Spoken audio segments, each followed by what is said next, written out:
வணக்கம் நண்பர்களே. நம்ம பாங்கர் கூட்டம் சேனல்ல வரலாற்று தொகுப்புகளை தொடர்ந்து பார்த்துட்டு இருக்கோம். அந்த வரிசையில சோழர்களின் மிக முக்கியமான போர் திருப்புரம்பியம் போர் பற்றி நம்ம சேனல்ல வெளியிட்டு இருந்தோம். இப்போ அந்த திருப்புரம்பியம் பகுதி இருக்கு இல்லையா, அதுக்கு நம்ம சுரேஷ் சார் போயிட்டு வந்திருக்காரு. அவர்கிட்ட திருப்புரம்பியம் எப்படி இருந்தது, அவருடைய பயணம் எப்படி இருந்தது, அங்க அவர் என்ன பார்த்தாரு, அவருடைய எக்ஸ்பீரியன்ஸ் எப்படி இருந்ததுங்கிறத ஹலோ கைஸ், இன்னைக்கு நம்ம எங்க போறோம் அப்படின்னா திருப்புரம்பியம் போர்க்களம்.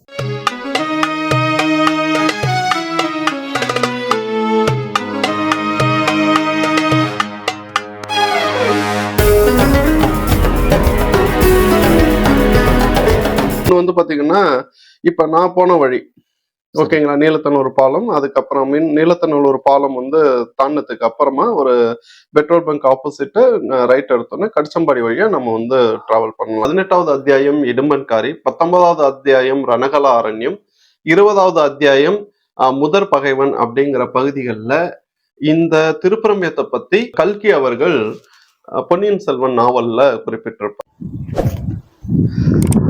ஹலோ கைஸ், வெல்கம் டு பாங்கர் கூட்டம். இது சுரேஷ். பாங்கர் கூட்டத்துக்காக இங்க தான் விஜயாலய சோழன், ஆதித்த சோழன் மற்றும் பல்லவ மன்னன் அபராஜிதவர்மன், பாண்டிய மன்னன் வரகுணன், முத்தரையர்கள் இத்தனை பேரும் சேர்ந்து போர் செஞ்ச மிகப்பெரிய இடம் தான் இந்த திருப்புரம்பியம். கருப்பா இருக்கா சார்? நெருப்பா இருக்கீங்க. ஹலோ, ஹாய், நான் சுரேஷ். நீங்க திருப்புரம்பியம் போயிட்டு வந்தீங்க இல்லையா? ஆமா. நம்ம நேயர்களுக்காக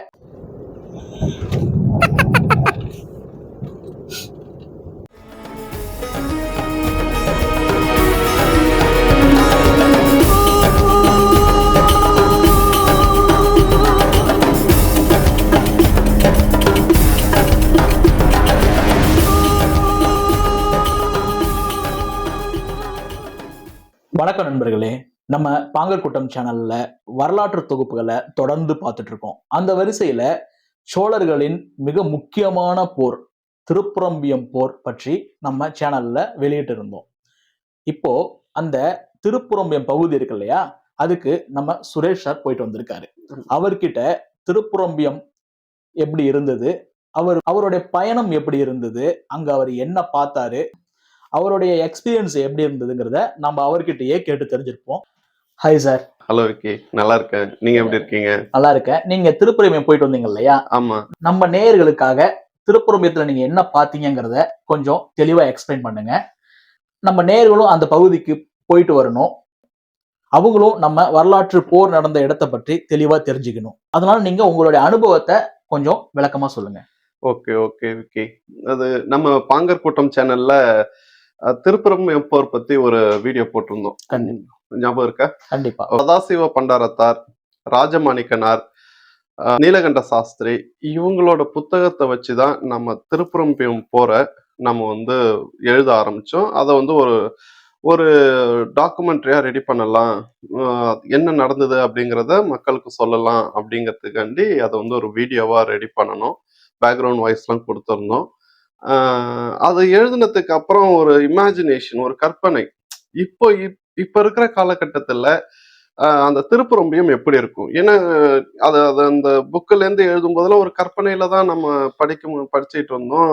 திருப்புரம்பியம் இப்படிதான் இருக்கும் அப்படின்னு. சரி, பார்க்கலாம், நேரா போய் பார்க்கலாம் எப்படி இருக்கு இந்த காலகட்டங்கள்ல, அது வந்து எந்த மாதிரியா இருக்கு அப்படிங்கிறத தெரிஞ்சுக்கணும்னு பயங்கர ஒரு ஆவல் வந்து இருந்தது.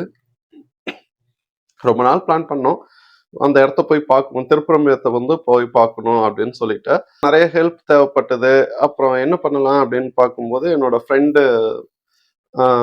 பொய்யாமொழி, தென்னரசன், அப்புறம் என்னோட குரு, he is a reporter, Arun Karthik, இவங்க 3 பேரும் பிளான் பண்ணியாச்சு. கார் எடுத்துக்கிட்டு கிளம்பிட்டோம். திருப்புரம்பியம் நோக்கி ஒரு டிராவல் வந்து பிளான் பண்ணது மாதிரி போயாச்சு. எப்படி சார் அது?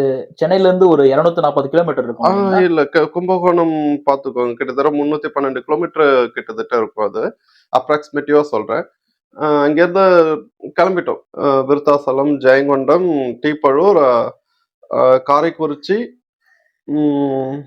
கடிச்சம்பாடிங்கிற பகுதியில இருந்து ஆமா, கரெக்ட் நீலத்தநல்லூர், அதுக்கப்புறம் நீலத்தநல்லூர் பாலம் தாண்டினதுக்கு அப்புறம் கடிச்சம்பாடி ரைட் அதுல இருந்து எடுப்போம். ரைட் எடுக்கணும். பெட்ரோல் பங்க் வரும், அதுல வந்து ரைட் எடுத்து ஸ்ட்ரைட்டா போயிட்டோம். நேரா பாத்தீங்கன்னா இப்ப 2 வழி இருக்கு. ஒண்ணு வந்து பாத்தீங்கன்னா இப்ப நான் போன வழி, சரி. ஓகேங்களா, நீலத்தநல்லூர் பாலம். அதுக்கப்புறம் நீலத்தநல்லூர் பாலம் வந்து தாண்டினதுக்கு அப்புறமா ஒரு பெட்ரோல் பங்க் ஆப்போசிட் ரைட் எடுத்தோம்னா கடிச்சம்பாடி வழியா நம்ம வந்து டிராவல் பண்ணலாம். இன்னொரு வழி இருக்கு. என்ன அப்படின்னு பாத்தீங்கன்னா, கும்பகோணம் போயிட்டு கும்பகோணத்துல இருந்து ஒரு டவுன் பஸ் புடிச்சு கூட போலாம். சரி. நம்மகிட்ட கார் இருந்ததுனால ஷார்ட்கட்ல போயிடலாம் அப்படின்னு சொல்லிட்டு நேரா ஷார்ட்கட்ல போயாச்சு.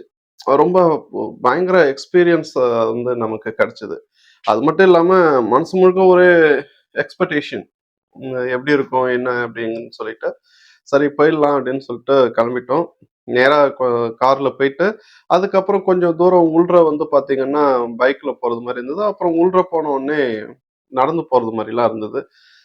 ஏன்னா இப்ப நாங்க வந்து எதிர்பார்த்து போகும்போது அது அந்த பகுதி எல்லாமே வந்து பாத்தீங்கன்னா பயங்கர காடா இருக்கும், இல்ல பொட்டல் நிலமா இருக்கும், தரிசு நிலங்களா இருக்கும்னு நினைச்சிட்டு போனோம். அங்க பார்த்தா போர் நடந்த இடம், அந்த போர் நடந்த இடம் அப்படிங்கிறது ஒரு இடம் கிடையாது, அது பல ஊர்களா இப்ப பிரிஞ்சு போயிருக்கு. ஓ.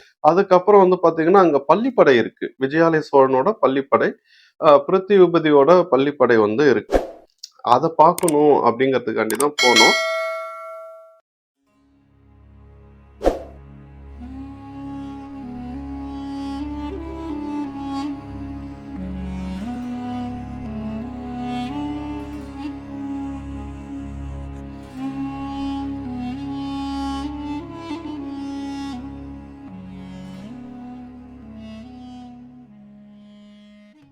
பள்ளிப்படைன்னு சொல்றீங்களா சார்? பள்ளிப்படைனா என்னன்னு தெரிஞ்சுக்கலாம்? பள்ளிப்படை அப்படிங்கிறது போர்ல இறக்குற மன்னர்களுக்கு வைக்கப்படக்கூடிய ஒரு சமாதின்னு ஓ. சொல்றோம் இப்போ.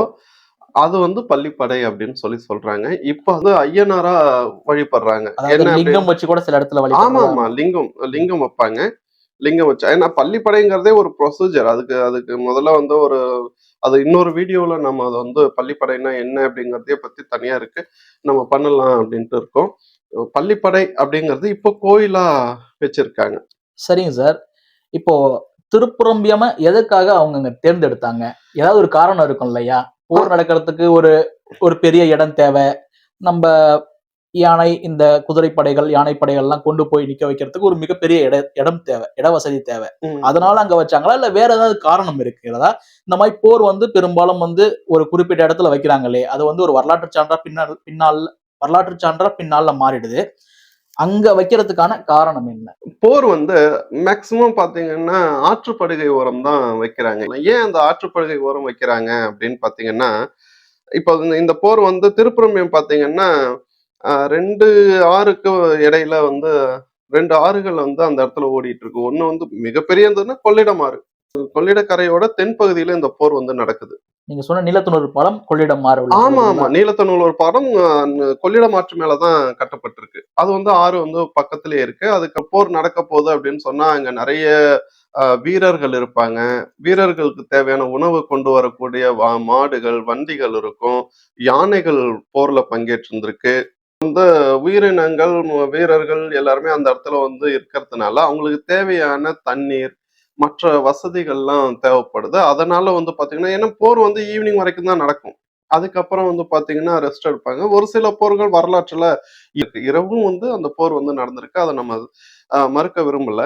2வது வந்து பாத்தீங்கன்னா, இது இந்த தண்ணி கிடைக்கணும், தேவையான தண்ணீர், உணவு இதெல்லாம் கிடைக்கிறது மாரியான ஒரு இடம் தேவைப்பட்டது. சரிங்க சார். அங்க பள்ளிப்படைய பார்த்தேன்னு சொன்னீங்க.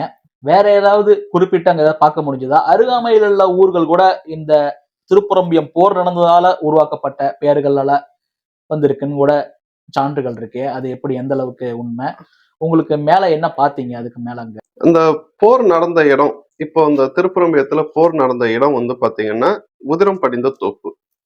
ஆ போர் கருவிகள் செஞ்ச இடம் வந்து கொல்லந்தோப்பு.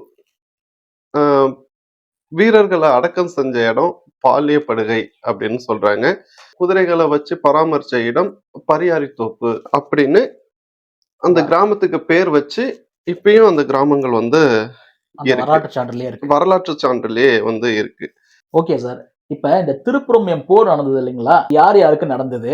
2 அணிகளிலுமே சோழர்கள் இருந்தாங்கன்னு சொல்றாங்களே, அது எந்த அளவுக்கு உண்மை? சோழர்கள் வந்து தங்களோட நிலை தாழ்ந்து ஒரு சிறு குறுநில மன்னர்களா இருக்க ஆரம்பிக்கிறாங்க. இப்ப இவங்க வந்து என்ன செய்யறாங்க அப்படின்னு பாத்தீங்கன்னா, தன்கிட்ட இருக்க வீரர்களை யார் காசு கொடுக்குறாங்களோ அவங்களுக்காக வந்து அழைச்சிட்டு போயிட்டு சண்டை புரிய ஆரம்பிக்கிறாங்க. ஒரு ஒரு பக்கம் பாத்தீங்கன்னா பாண்டியர்களுக்காக ஒரு காலகட்டத்துல சண்டை போட்டிருக்காங்க. இன்னொரு காலகட்டங்கள்ல வந்து பாத்தீங்கன்னா ஆஹ் ஆஹ் பல்லவ பேரரசுக்காக சண்டை போட்டிருக்காங்க. 2 பேருக்கும் யாரு காசு குடுக்குறாங்களோ அவங்களுக்காக சண்டை போட்டுட்டு இருக்கக்கூடிய ஒரு சராசரி நிலைக்கு தள்ளப்படுறாங்க. ஏன்னா சோழ வம்சம் சங்க இலக்கியங்கள்ல ரொம்ப பெரிய புகழ வந்து வாய்ந்திருந்தது. இப்போ ஒரு காலகட்டம் போயிட்டு தங்களோட நிலை தாழ ஆரம்பிக்கக்கூடிய ஒரு சூழ்நிலையில இருந்தாங்க. நிலை தாழ்ந்து ஒரு சிற்றரசர்களா, சிறு குறுநில மன்னர்களா இருந்தாங்க. இந்த மாதிரி சண்டை போட்டுட்டு இருக்க ஒரு சமயத்துல வேற வழியே இல்லாம பல்லவ மன்னன் அபராஜிதவர்மனுக்கு சார்பா சண்டை போட வேண்டிய ஒரு சூழ்நிலை உருவாகுது. ஓகேங்களா? சோ அப்படி வந்து சண்டை போடும்போதுதான் இதுக்கு ஏன் இந்த சோழர்கள் பல்லவர் பக்கம் சாஞ்சாங்க அப்படிங்கிறதுக்கு சில சரித்திர சான்றுகளை நீலகண்ட சாஸ்திரி, சதாசிவ பண்டாரத்தார் சொல்றாங்க. ஏன்னா முத்தரையர்கள் அந்த காலகட்டத்துல தஞ்சையை ஆட்சி புரிஞ்சிட்டு இருந்தாங்க. தஞ்சை பகுதிகளை கைப்பற்றி அவங்க வந்து ஆட்சி புரிஞ்சிட்டு இருந்தாங்க. அவங்க வரகுண மன்னனுக்கு ஆதரவா இருந்து அவங்களோட வரகுண மன்னனோட பாண்டிய மன்னன் வரகுணவர்மனோட ஆதரவை பெற்று தங்களோட தஞ்சை பகுதிகளை ஆட்சி செஞ்சிட்டு இருந்தாங்க. ஏன்னா தஞ்சை ஒரு காலகட்டத்துல இவங்க சோழர்கள்ட்ட இருந்தது. தஞ்சை, பழையாறை, கும்பகோணம் இருக்குல்ல, அந்த பகுதிகள்லாம் வந்து கும்பகோணத்தோட பழைய பேர் வந்து குடமூக்கு. அந்த அந்த தஞ்சை, கும்பகோணம் இந்த மாதிரியான சில பகுதிகள்லாம் வந்து சோழர்கள் முன்னாடியே ஆட்சி செஞ்சுட்டு இருந்தாங்க. இப்ப அத வந்து கும்பகோணத்தை தவிர பழையாறை இவங்க கிட்ட தான் இருந்தது. தஞ்சை பகுதிகள முத்தரையர்கள் எடுத்துக்கிட்டாங்க. அப்புறம் திரும்பவும் மறுபடியும் வந்து ஒரு சந்தர்ப்பத்துல ஆஹ் சோழர்கள் முத்தரையர்களை வென்று தஞ்சையை கைப்பற்றுறாங்க. மறுபடியும் பாண்டிய மன்னன் வரகுணன் முத்தரையர்களுக்கு ஆதரவா ஒரு போர் நடக்குது. ஓகேங்களா? அப்போ திரும்பவும் வந்து சோழர்கள் தஞ்சையை வந்து விட வேண்டிய சூழ்நிலை ஏற்பட்டது. மறுபடியும் அவங்க வந்து கொஞ்ச நாள் வந்து குறுநில மன்னர்களாக வாழுறாங்க. மறுபடியும் என்ன ஆகுது அப்படின்னு பாத்தீங்கன்னா, சோழ மன்னர்களுக்கு ஆதரவு அபராஜிதவர்மன் கொடுக்கிறார். அதுக்கப்புறம் 2 பேருக்கும் இடையில ஒரு ஒரு அண்டர்ஸ்டாண்டிங் ஏற்பட்டு, பல்லவர்களும் சோழர்களும் நெருங்கிய நண்பர்களாகி, பாண்டியர்களையும் முத்திரையர்களையும் தோற்கடிக்கிறது மாதிரியான ஒரு போர் வந்து உருவாகுது. அந்த போர் தான் திருப்புரம்பியம் போர். திருப்புரம்பியத்துல நடந்ததுனால அது திருப்புரம்பியம் போர் அப்படின்னு சொல்றோம். கிபி 880 இந்த போர் வந்து நடக்க ஆரம்பிக்குது. தேர்ந்தெடுக்கப்பட்ட இடம் திருப்புரம்பியம். மிகப்பெரிய போரா வந்து இருக்கு. இன்னிலிருந்து சராசரியா பாத்தீங்கன்னா 1300 வருடங்களுக்கு முன்னாடி இந்த போர் வந்து நடந்தது. இந்த போர் ரொம்ப ரொம்ப உக்கிரமா நடந்த போர் அது. ஓகேங்களா? இதுல யார் யாரெல்லாம் பங்கேற்றாங்க அப்படின்னு பாத்தீங்கன்னா, பல்லவ மன்னன் சார்பா பல்லவ மன்னன் அபராஜிதவர்மன், அவரோட சார்பா கங்க மன்னன் பிருத்திவிபதி, அவரோட சார்பா விஜயாலய சோழன், விஜயாலய சோழனோட பையன் ஆதித்த சோழன். இவங்க 4 பேரும் வந்து ஒரு அணியாவும், வரகுண பாண்டியன், அவருக்கு ஆதரவா முத்தரையர்கள், இலங்கை படைகளும் களமிறங்கி சண்டை வந்து திருப்புரம்பியத்தில் நடக்க ஆரம்பிக்குது. 2ம் ரொம்ப வலுவான சண்டையா இருக்கு. இந்த வலுவான சண்டையில பாத்தீங்கன்னா, ஒரு கட்டத்துல சோழர் படையோட சேர்ந்த பல்லவ படை பின்வாங்க ஆரம்பிக்குது. ஆமா. இத வந்து நான் ஏற்கனவே பார்த்திருக்கேன், படிச்சிருக்கேன். ம். அப்ப அந்த பின்வாங்கும் தருணத்துல விஜயாலய சோழன் உள்ள வந்ததாகவும், அவர் வந்து ஒரு மிகப்பெரிய சாகசத்தை நிகழ்த்தியதா நான் படிச்சிருக்கேன். அது எப்படி எந்த அளவு அவர் எப்படி உடல்நிலை சரியில்லாத நேரத்துல எப்படி அவரு அந்த போர்ல கலந்துக்கிட்டாரு? எப்படி அவர் வந்து ஒரு மிகப்பெரிய வெற்றிய தன் மகனுக்கு வாங்கி தந்தாரு இந்த போர்ல? அதாவது ஆதித்த சோழன் தான் இதுல வந்து தலைமை தாங்கி அவங்களுக்கு இந்த போர்ல முழு உறுதுணையா இருந்தது. அவருக்கு எப்படி இவரு உதவுனாங்கங்கிறது கொஞ்சம் தெளிவுபடுத்தினா நல்லா இருக்கும். ஆமா. இந்த போர் வந்து பாத்தீங்கன்னா, ஆதித்த சோழன் தலைமையில தான் மாதண்ட நாயகன், அட்டார்னி ஜெனரல்ன்னு சொல்லுவாங்க இல்லையா? போர்ப்படை தளபதியா வந்து ஆதித்த சோழனை வச்சு மன்னன் அபராஜிதவர்மன் களம் இறங்கி சண்டை போடுறாங்க. அப்படி சண்டை போடுற காலகட்டங்கள்ல மிக உக்கிரமா இந்த போர் வந்து நடக்குது. நேரடியா விஜயாலய சோழன் இதுல பார்ட்டிசிபேட் பண்ணல. ஆனா வரலாறு இதுல பார்ட்டிசிபேட் பண்ணுதுன்னு தான் சொல்லுது. பையன் எப்படி சண்டை போடுறான் அப்படின்னு பாக்குறதுக்காக விஜயாலய சோழன் வந்து திருப்புரம்பியத்துக்கு வரார். திருப்புரம்பியத்துல போர் வந்து பயங்கர உக்கிரமா நடந்துகிட்டு இருக்கு. 2 படைகளும் வந்து ரொம்ப உக்கிரத்தோட போர் புரியுறாங்க. இருந்தாலும் ஒரு சந்தர்ப்பத்துல மூர்க்கமான பாண்டிய படைகள் பல்லவ படைகளை தாக்கும் போது ஒரு காலகட்டத்துல தாக்கு பிடிக்க முடியாம பெரிய சேதம், பெருத்த சேதம் பல்லவர்களுக்கு ஏற்படுது. எல்லாத்தையும் இழந்து நிக்கிறாங்க. என்ன அப்படின்னு பாத்தீங்கன்னா, குதிரைகள் இல்லாம போயிடுச்சு. குதிரைகளை கொன்னுட்டாங்க, யானைகளை கொன்னுட்டாங்க, எவ்ரிதிங் எல்லாத்தையும் வந்து பண்ணிட்டாங்க. ஒரு குறைந்த அளவு வீரர்கள் மட்டும் இருக்காங்க. சரி, இந்த அளவு வீரர்களையாவது நமக்கு சில ஆயிரம், குறைந்த அளவுன்னு சொல்றதை விட சில ஆயிரம் வீரர்கள் வந்து எஞ்சி இருக்காங்க. இவங்களையாவது நம்ம காப்பாத்திக்கலாம் அப்படின்னு சொல்லிட்டு அபராஜிதவர்மர் ஆஹ், ஒரு முடிவு எடுக்கிறார். இல்ல, நம்ம போர்ல இருந்து பின்வாங்கிடலாம், ஆஹ் கொள்ளிடத்தோட வடகரைக்கு போயிடலாம் அப்படின்னு சொல்லிட்டு ஒரு முடிவு எடுக்கிறதா ஒரு கதை ஒண்ணு இருக்கு. அதை பார்த்துட்டு இருந்த விஜயாலய சோழனுக்கு பயங்கர ஒரு எமோஷனல். ஓகேங்களா? ஏன் அப்படின்னு பாத்தீங்கன்னா, இந்த போர்ல தோத்துச்சுன்னா சோழ வம்சம் அப்படிங்கிற ஒரு வம்சமே இல்லாத அளவுக்கு ஆயிடும். ஏன்னா அந்த அளவுக்கு போட்டு துவம்சம் பண்ணிடுவாங்க. பாண்டியர்களும் முத்தரையர்களும் சேர்ந்து சோழ இனத்தையே அழிச்சு ஒழிச்சிருவாங்க. அப்ப நம்ம ஏதாவது ஒரு முடிவு எடுத்துதான் ஆகணும். விஜயாலய சோழனை பத்தி ரொம்ப சர்வசாதாரணமா நம்ம இடம் போடக்கூடாது. அவர் வந்து 90ம் 6ம் விழுப்புண் பெற்ற விஜயாலய சோழன்னு வரலாறு வந்து சொல்லுது. 96 விழுப்புண்கள் அவரோட உடம்புல வந்து இருக்குதாம். ஏன்னா ம், மனுஷன் பிறந்ததுல இருந்தே போர்க்களத்துல தான் விஜயாலய சோழன் வந்து இருந்திருக்காரு. எல்லா படைகளுக்கும் மாறி மாறி போறாரு இல்லையா? ஆமா. ஆனா இது வந்து இதுல வந்து ஜெயிச்சே ஆகணும் அப்படிங்கிற ஒரு நிர்பந்தம். ஏன்னா தஞ்சையை கூட ஒரு சந்தர்ப்பத்துல கைப்பற்றினார். அதனாலதான் அவருக்கு பேரு தஞ்சை கொண்ட கோப்பரகேசரி அப்படின்னு இன்னொரு பேரும் இருக்கு. ஓகேங்களா? இப்ப இத பார்த்த உடனே கொதிச்சு எழுறாரு விஜயாலய சோழன். அத பத்தி ரொம்ப டீட்டெயிலா திருப்பரம்பியம் போர் அப்படிங்கிற ஒரு புத்தகத்துல ஒரு திருப்பரம்பியம் போர் அப்படிங்கிற ஒரு வரலாற்று வீடியோ போட்டோம் இல்லையா? வரலாற்று பதிவு போட்டோம் இல்லையா? அதுலயே ரொம்ப நல்லா சொல்லியிருப்பேன். என்னென்னலாம் பண்ணாங்க அப்படிங்கிறத நேயர்கள் தயவு செஞ்சு அத கொஞ்சம் பாருங்க. இன்னும் நிறைய ஐடியாஸ் வந்து கிடைக்கும். விஜயாலய சோழன் நேரடியா போர்ல பங்கேற்கிறது மாதிரி இல்ல. அவர் வந்து பார்க்கறதுக்கு தான் வராரு. வரும்போது என்ன ஆகுது அப்படின்னு பாத்தீங்கன்னா, இப்படி ஒரு சூழ்நிலை மாறுது. மன்னன் அபராஜிதவர்மன் ஆஹ் கொள்ளிட கரையோட வடகரைக்கு போயிடலாம் அப்படிங்கிற ஒரு முடிவு எடுக்கிறார். அப்படி எடுக்கும்போது என்ன ஆகுது அப்படின்னு பார்த்தா, இது வரைக்கும் பார்த்துட்டு இருந்த விஜயாலய சோழன் பயங்கரமா டென்ஷன் ஆயிடுறாரு. அஹ் ஏன் அப்படின்னு பாத்தீங்கன்னா, இப்ப இந்த போர்ல பின்வாங்கினா சோழ வம்சத்தையே அழிச்சு ஒழிச்சிருவாங்க பாண்டியர்கள் வந்து. அப்ப என்ன பண்றாங்க அப்படின்னு பாத்தீங்கன்னா, இல்ல முடியாது.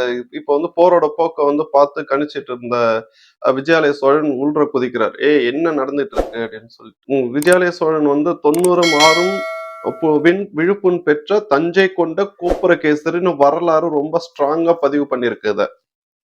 சோ அப்படிப்பட்ட விஜயாலய சோழன் திரும்பவும் வரார். அது வரைக்கும் அவருக்கு கால்கள் வந்து செயலிழந்து இருந்தது. நிறைய போர்கள்ல பங்கேற்றதுனால வயது மூப்பு, கால்கள் செயலிழந்திருந்தது. விஜயாலய சோழன் இப்ப வீரர்களை பார்த்து கேட்கிறாங்க. எனக்கு வந்து குதிரைகள் இருக்கான்னு கேட்கிறாங்க. குதிரைகள் இல்ல, எல்லாமே போர்ல இறந்துருச்சு. யானைகள் கொடுங்க, யானைகளே இறந்துருச்சு.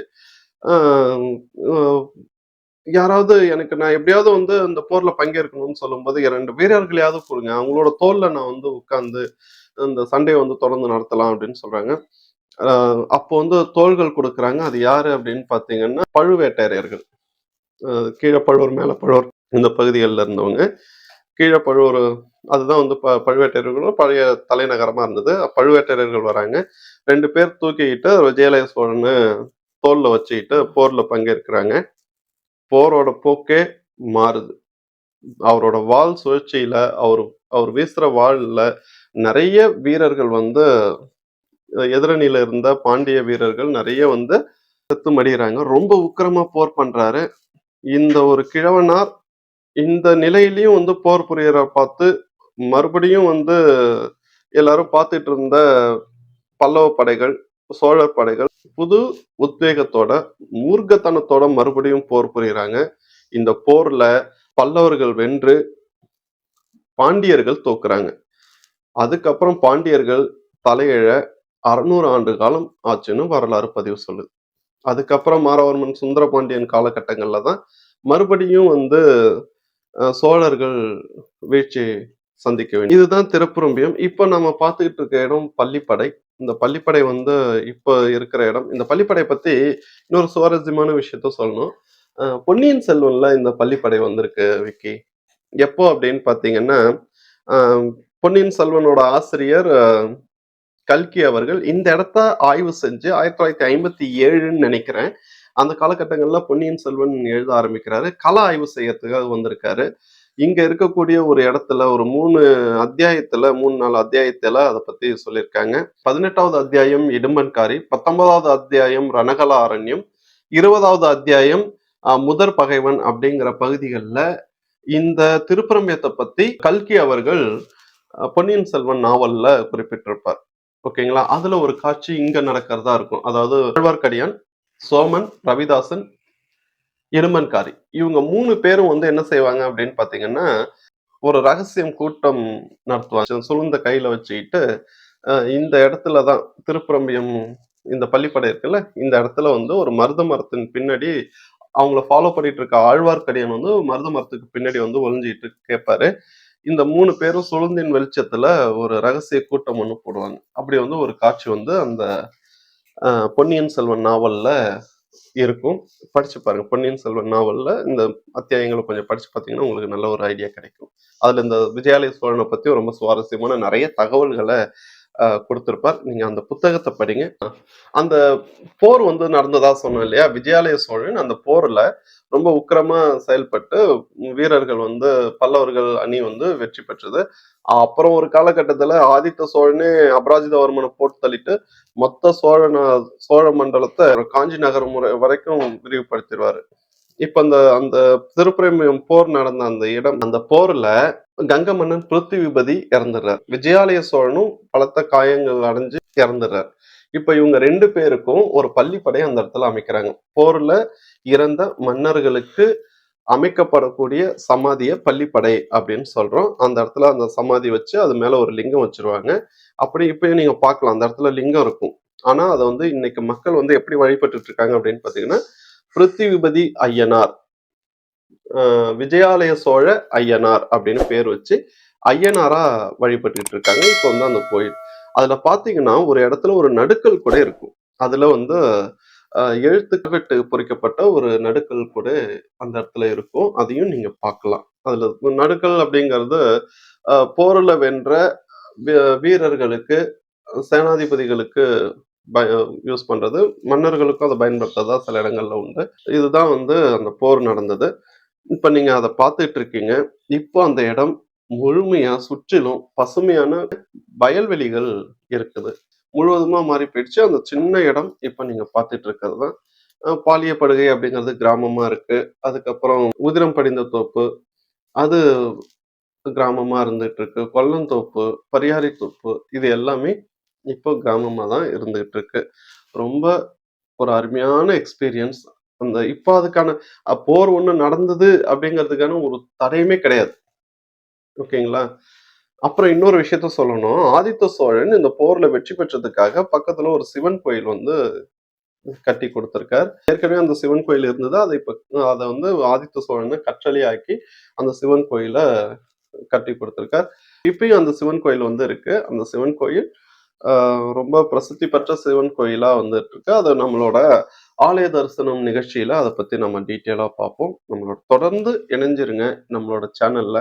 இப்போ வந்து அந்த இடம் வந்து மொத்தமா மாறி போயிருக்கு.